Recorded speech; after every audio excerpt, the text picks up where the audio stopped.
தம்ப்நெயில பார்த்ததும் ராஜஸ்தான் ராயல்ஸ் அணியோட vice captain ஆயிட்டாரா வைபவ் சூரியவன்ஷின்னு யாரும் நினச்சிடாதீங்க. இது ஒரு வேற விஷயம் அப்படிங்கிறத நான் முதல்லயே உங்களுக்கு கிளியராக சொல்லிடுறேன். அப்படி என்ன விஷயம்னு கேட்டிங்கன்னா, ரஞ்சி கோப்பை கிரிக்கெட் தொடர் இன்னும் 2 நாட்களில் தொடங்கியிருக்கு. அதற்கான பீகார் அணி அறிவிக்கப்பட்டிருக்கு. அதில் அந்த அணியோட துணை கேப்டன் அப்படிங்கிற இடத்துல தான் வைபவ் சூரியவன்ஷியோட பெயர் இடம்பெற்றிருக்கு. வெறும் 14 வயதாகக்கூடிய வைபவ் சூரியவன்ஷிக்கு ஒரு துணை கேப்டன் பதவியா அப்படிங்கிறது தான் இப்போ எல்லாரும் எழுப்பக்கூடிய மிகப்பெரிய கேள்வியாக இருக்குது. ஏன் அண்டர் 19 மாதிரியான டோர்னமெண்ட்ஸில், அதுக்கப்புறம் அண்டர் 15 இதெல்லாம் எடுத்துக்கிட்டோம்னா இந்த மாதிரி 14 வயது வீரர்கள் கேப்டனாக கூட இருப்பாங்களே, இதில் என்ன பிரச்சனை அப்படின்னு நிச்சயமாக எல்லாருக்குமே ஒரு கேள்வி வரலாம். ஆனால் அண்டர் 15 மாதிரியோ அண்டர் 19 மாதிரியான தொடரோ கிடையாது இந்த ரஞ்சி கோப்பை அப்படிங்கிறது.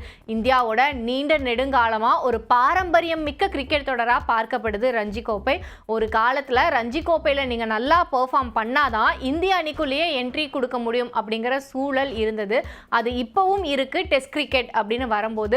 உதாரணத்துக்கு சொல்லணும் அப்படின்னா, கருண் நாயர் கடந்த சீசன் ரஞ்சி கோப்பை தொடரில் ரொம்ப நல்லா பெர்ஃபார்ம் பண்ணியிருந்தாரு.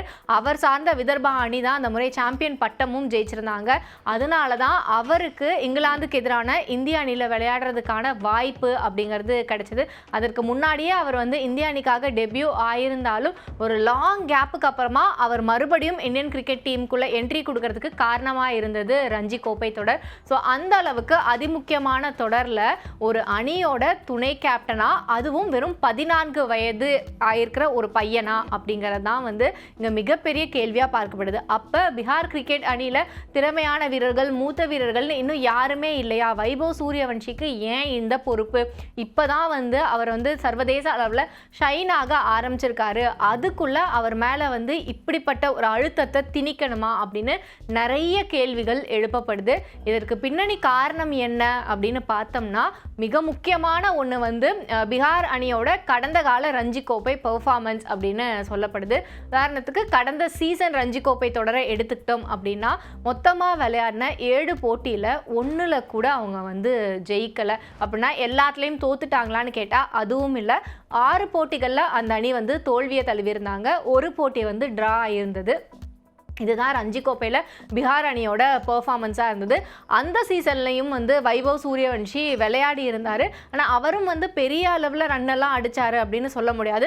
ஆனால் அதற்கு அப்புறம் தான் ஒரு இளம் சென்சேஷன் வீரராக வைபவ் சூரியவன்ஷி மாறினார். அதற்கு காரணம் என்ன அப்படின்னு பார்த்தோம்னா, ஐபிஎல்லோட அந்த மெகா ஏலம்னு தான் சொல்லணும். ஏன்னா அங்கேருந்து தான் அவரோட லைஃபோட ஒரு மிகப்பெரிய டேர்னிங் பாயிண்ட் ஆரம்பித்தது. ராஜஸ்தான் ராயல்ஸ் அணி வைபவ் சூரியவன்ஷியை ஏலத்தில் எடுத்தாங்க. அதற்கு அப்புறமா எல்லாமே அவருக்கு ஏறுமுகமாக தான் அமைஞ்சிருந்தது. ஏன்னா அதே சீசனில் அவருக்கு அந்த அணிக்காக டெபியூ பண்ணுற வாய்ப்பும் கிடைச்சது. அதன் மூலமாக ஐபிஎல்ல விளையாடின மிக இளவயது வீரர் அப்படிங்கிற ஒரு சாதனையை படைச்சார். அது மட்டும் இல்லாமல் 35 பந்துகளில் ஒரு சதத்தையும் விளாசி இருந்தார். அது ஐபிஎல்ல இளம் வயது வீரர் அடித்த ஒரு மிகப்பெரிய சதமாக பார்க்கப்பட்டது.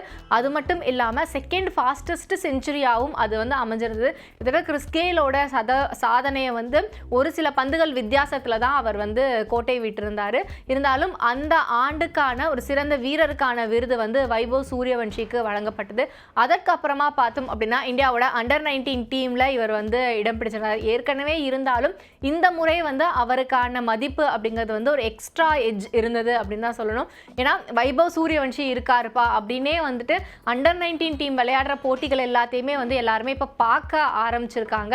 அது மட்டும் இல்லாமல் குறிப்பாக சொல்லணும் அப்படின்னா, ஆஸ்திரேலியா மண்ணில் போய் விளையாடினாங்க ஒரு அண்டர் 19 சீரீஸ், ஒரு நாள் தொடர். அதுக்கப்புறம் அங்கீகரிக்கப்படாத ஒரு டெஸ்ட் தொடரில் விளையாடுறாங்க.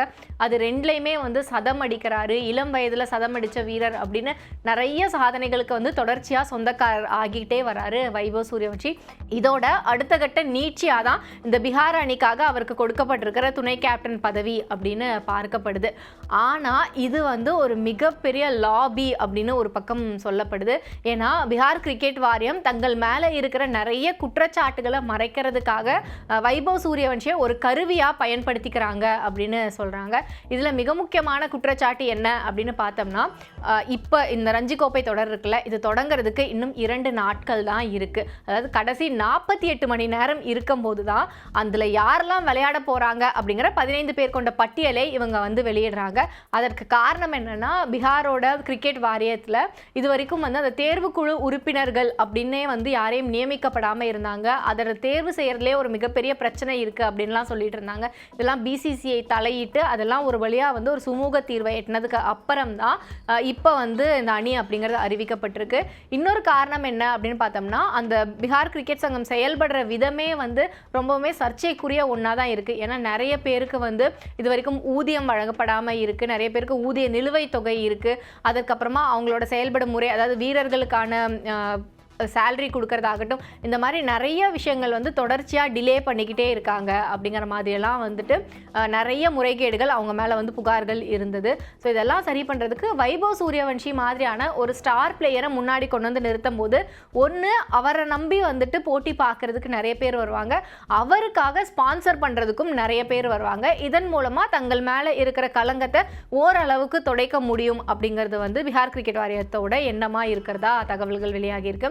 இன்னொரு பக்கம் பார்த்தோம் அப்படின்னா, ஒரு 14 வயதாகக்கூடிய ஒரு இளைஞர், அவர் இன்னும் கிரிக்கெட்ல வந்து கடந்து செல்ல வேண்டிய பாதை வந்து ரொம்ப பெருசா இருக்கு. ஏன்னா இப்போதைக்கு பார்த்தோம் அப்படின்னா அவர் ஒரு அண்டர் 19 டீமுக்காக விளையாடிட்டு இருக்காரு.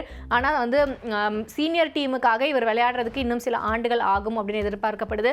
இது வரைக்கும் ஒரே ஒரு ஐபிஎல் சீசன்ல தான் விளையாடி இருக்காரு.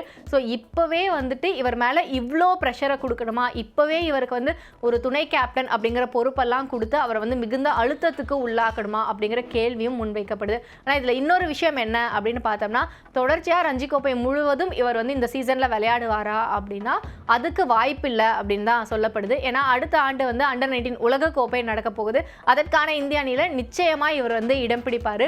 ஸோ அதற்கான பயிற்சிகளையும் இவர் ஈடுபட வேண்டியதாக இருக்கிறனால ரஞ்சி கோப்பையில் வந்து எல்லா போட்டிகளையும் வைபவ் சூரியவன்ஷி விளையாடக்கூடியது அப்படிங்கிறது சாத்தியமில்லாத ஒன்றா தான் பார்க்கப்படுது. ஸோ அந்த வகையில் பார்த்தோம் அப்படின்னா அந்த ப்ரெஷர் வந்து பெரிய அளவில் அவரை பாதிக்காது அப்படின்னு சொல்கிறாங்க.